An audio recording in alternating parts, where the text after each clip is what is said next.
Joseph Maittre, o cego, que se encontra no capítulo 8, Expiações Terrenas, da segunda parte do livro O Céu e o Inferno, de Allan Kardec.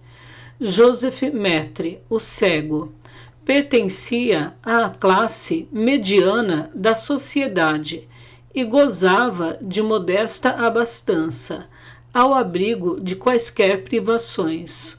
Os pais o destinavam à indústria e deram-lhe boa educação, porém, aos 20 anos, ele perdia a visão.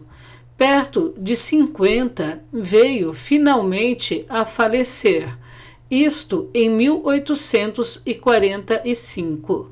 10 anos antes, fora acometido por outra enfermidade que o deixou surdo, de modo que só pelo tato mantinha relações com o mundo dos encarnados. Ora, não ver já é um suplício.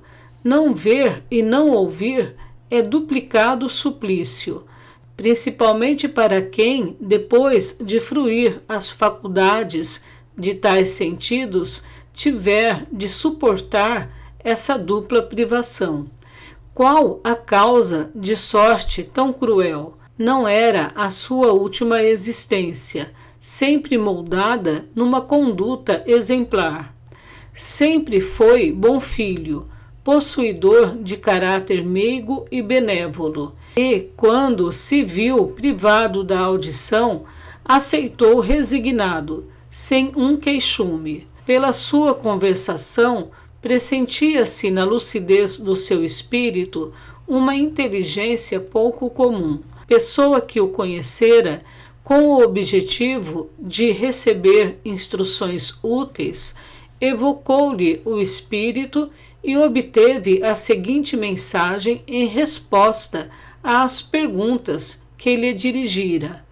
Paris, 1863. Agradeço, meus amigos, o terdes lembrado de mim. Estou certo de que motivos sérios vos animam, e eis porque, com prazer, atendo ao chamado, uma vez que me é permitido orientar-vos. Assim possa o meu exemplo avolumar as provas, assaz numerosas, que os Espíritos vos dão da justiça de Deus. Cego e surdo me conhecestes, e para logo vos propusestes saber a causa de tal destino. Eu vô-lo digo, antes de tudo, importa dizer que era a segunda vez que eu expiava a privação da vista. Na minha precedente existência, em princípios do último século, fiquei cego aos 30 anos, em decorrência de excessos de todo o gênero, que, arruinando-me a saúde, me enfraqueceram o organismo. Note-se que era já isso uma punição por abuso dos dons providenciais de que fora largamente cumulado.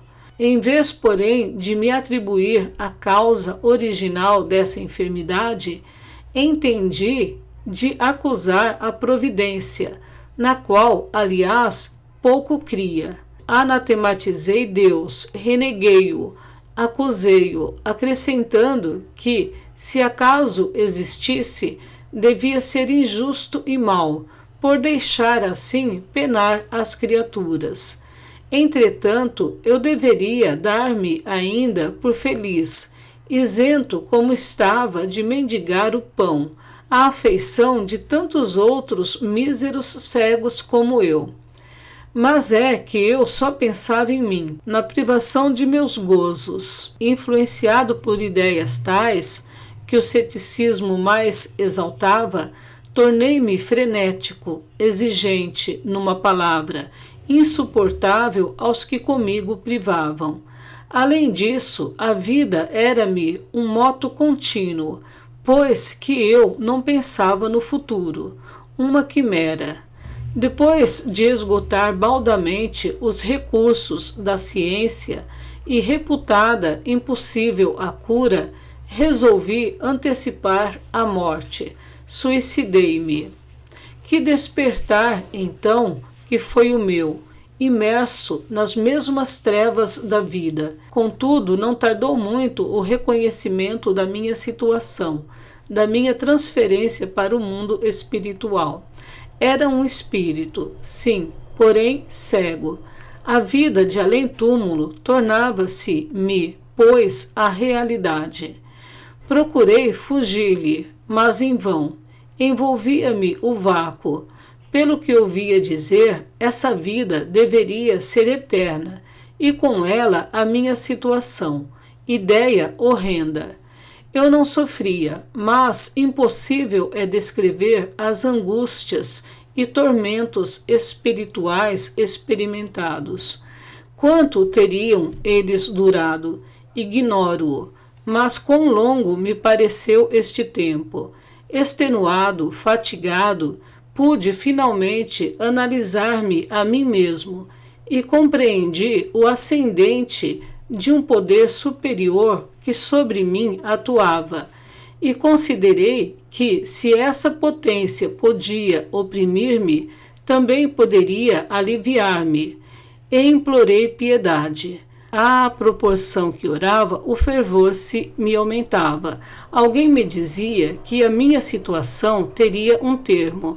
Por fim, se fez a luz, e extremo foi o meu arroubo de alegria ao entrever as claridades celestes, distinguindo os espíritos que me rodeavam, sorrindo, benévolos, bem como os que, radiosos, flutuavam no espaço. Ao querer seguir-lhes os passos, força invisível me reteve. Foi então que um deles me disse: o Deus que negaste teve comiseração do teu arrependimento e permitiu-nos te dessemos a luz. Mas tu só cedeste pelo sofrimento, pelo cansaço. Se queres participar desta felicidade aqui fruída, forçoso é provares a sinceridade do teu arrependimento, as boas disposições, recomeçando a prova terrestre em condições que te predisponham às mesmas faltas, porque esta nova provação deverá ser mais rude que a outra. Aceitei pressuroso, prometendo não mais falir.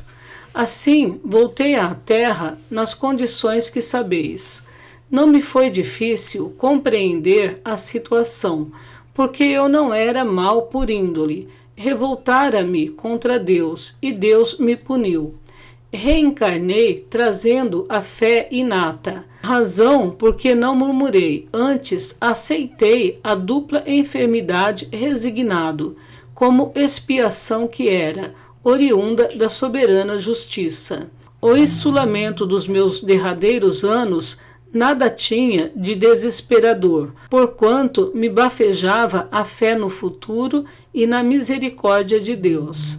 Ademais, esse insulamento me foi proveitoso, porque durante a longa noite silenciosa a minha alma mais livremente se alçava ao eterno, entrevendo o infinito pelo pensamento. Quando, por fim, terminou o exílio, o mundo espiritual só me proporcionou esplendores, inefáveis gozos. O retrospecto ao passado faz que me julgue muito feliz relativamente, pelo que dou graças a Deus. Quando, porém, olho para o futuro, vejo a grande distância que ainda me separa da completa felicidade.